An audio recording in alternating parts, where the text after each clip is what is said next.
que nós, de fração de MEP, está exigir transparência.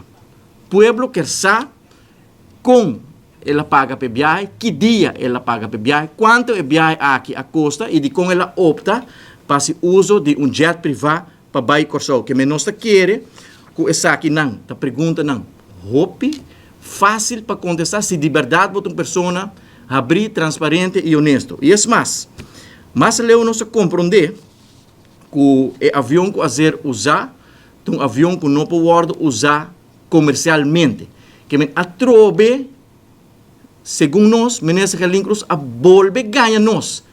Tá de 3 ganhamentos acaba que a bordo gará. Ela ganha nós, que dia ela viaja, ela ganha nós. Que a mesa pague, ela ganha nós, ela paga para sobrar um avião que não cobra passageiro, com passageiro tá paga para viagem, que o avião não está autorizado para cobrar passageiro. Que essa situação aqui tá uma situação que nós está considerar roubo sério, é não somente uma falta de transparência, é não somente um ministro que está ganha pueblo de Aruba e ganha parlamento, pero é quebro de integridade roubo sério, passou depois de quase 3 semanas, ainda o ministro Gelincros não quer contestar parlamento, não quer dar uma cara no pueblo, não quer dar uma contesta no pueblo, com a viagem aqui a bordo organizado. Que tem quadro de boa governação, tem quadro de transparência, que não está repetir,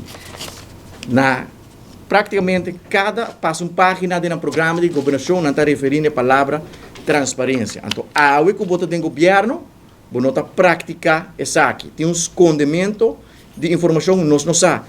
Que tem motivo para que o senhor ministro Gelincros está esconde informação que não quer dar uma claridade, não quer estar transparente, não quer explicar com o viagem aqui a bordo organizar, que nós espera que no transcurso de semana aqui, o pueblo de Aruba por ganhar claridade com o viagem aqui a bordo organizar, e não somente isso aqui, para o ministro Gelincros prueba com ela paga para o viagem aqui, está perguntando roupa simples, que de uma situação normal, facilmente qualquer ministro lo pode contestar.